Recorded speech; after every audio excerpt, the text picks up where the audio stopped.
Hello guys! Welcome back again to our YouTube channel and it's me, Chading. Ayan, panibagong sabak na naman sa taong 2020. Ayan, isa na namang mabuhaghag at dry na buhok ang ating i-rebond for today. And guys, if you want to know kung kakayanin ba natin ito, just keep on watching.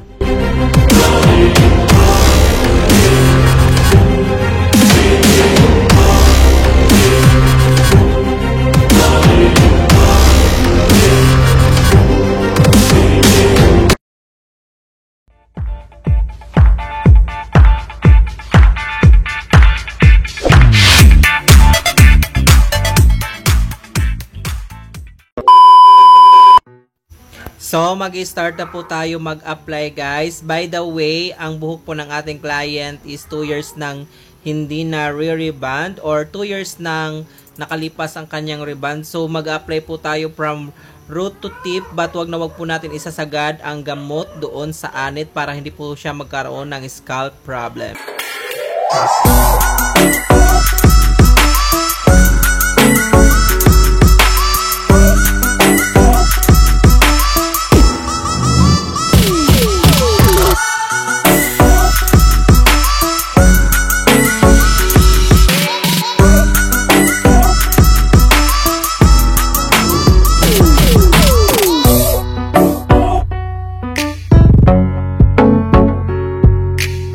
By the way guys, ang ginamit ko pala na gamot dito sa client natin ay yung EPSA Milk Rebonding Variant.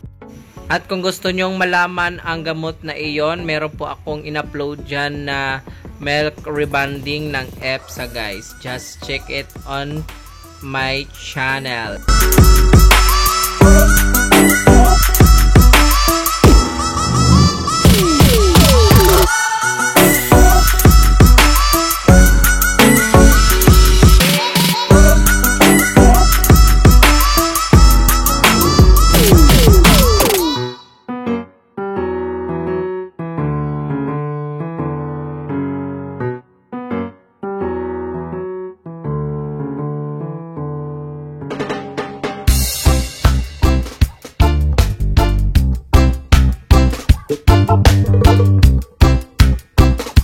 So, tapos na po tayo mag-apply. Ngayon, ibababad po ito natin ng 45 minutes to 1 hour. Since ang buhok ng ating client is virgin hair, parang ako, ayan, 1 hour po natin siyang ibababad.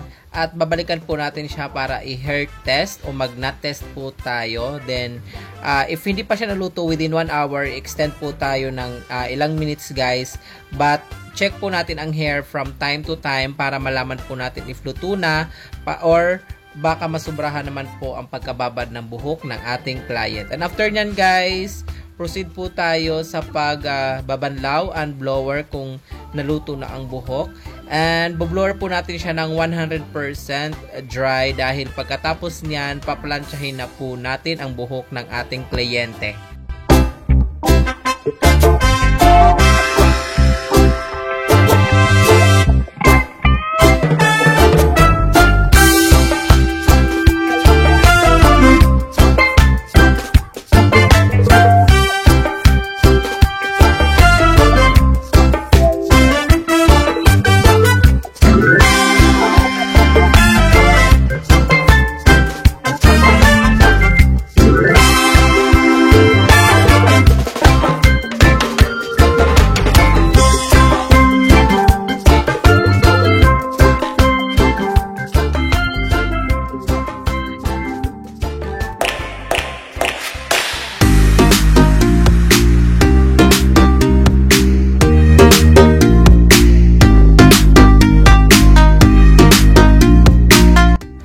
Since natapos na tayo mag-blower, ipa-follow na po natin ang pagpa-plancha at ang init po na gagamitin po natin sa kanya guys. Since virgin hair naman po ang kanyang hair at medyo makapal po ang hibla ng kanyang buhok, magsiset po tayo ng 200 degrees Celsius temperature.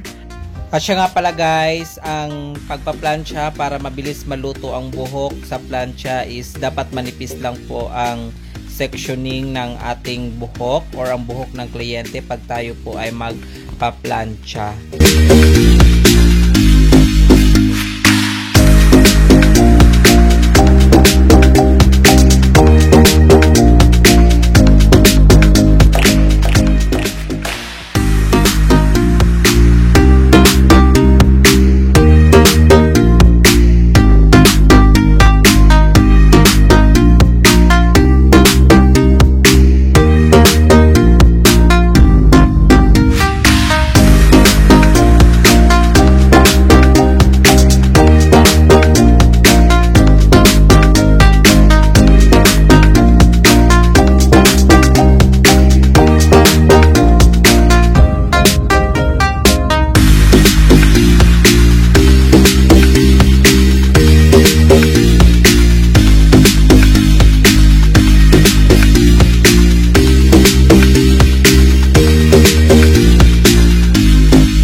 Then, pagkatapos po natin magplansya, i-next na po natin ang pag-a-apply ng neutralizing cream. But guys, tips pala, before tayo mag-apply ng neutralizer, ipahinga muna natin ang buhok ng ating client kahit 5 minutes before natin siya applyan ng neutralizer para lumamig or palamigin muna natin ang buhok ng ating client dahil may cause kasi na mag-rubberize ang buhok ng ating client pag after ng plancha ay inapplyan agad natin siya ng gamot.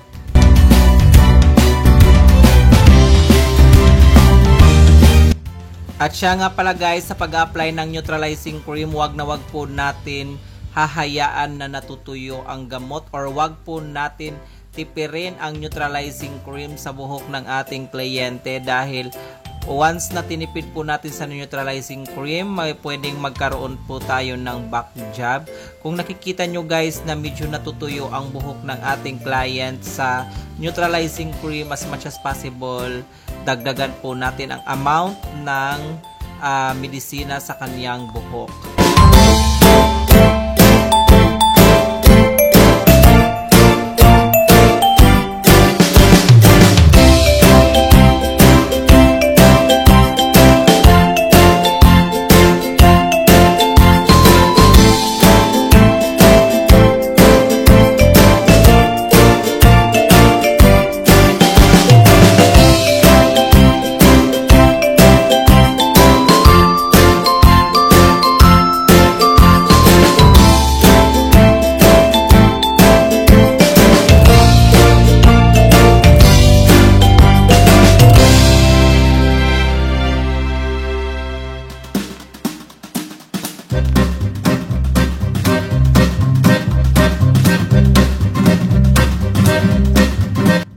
Then after natin mag-apply, ibabad po ito natin ng at least 20 to 30 minutes.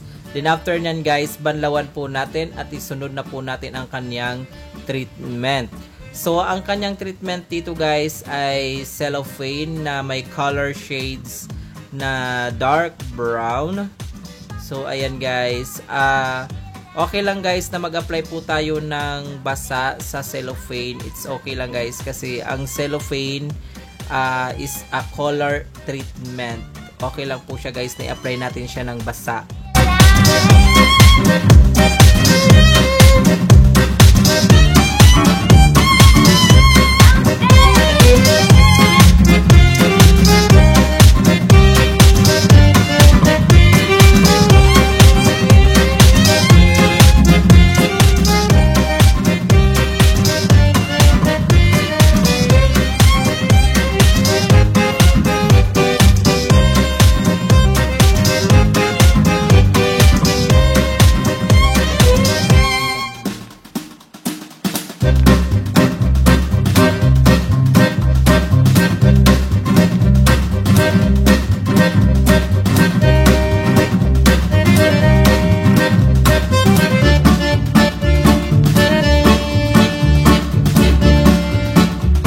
So after po natin yan guys, ma-applyan ng cellophane, ibabad po ito natin ng at least 30 minutes.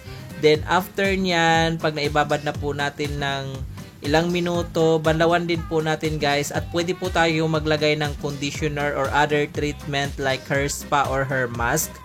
Then after nyan guys, i-blower po natin ng hindi gaano kainit na plancha, yung medium heat lang guys, para makita po natin ang result ng ating neriband. At wag na po tayo gumamit ng suklay, lalong-lalo na yung mga maninipis na suklay. Kamayin na lang po natin guys para malaman din natin kung maganda po ba ang result ng ating pagkakariband.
So, after po natin ma-blower guys ang buhok ng ating client, padaanan po natin siya ng panghuling plancha para sa final touch.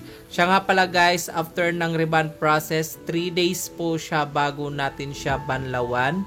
At wag po tayo mag-shampoo muna bagkos conditioner lang po muna tayo pag tayo ay naligo na sa pangatlong araw.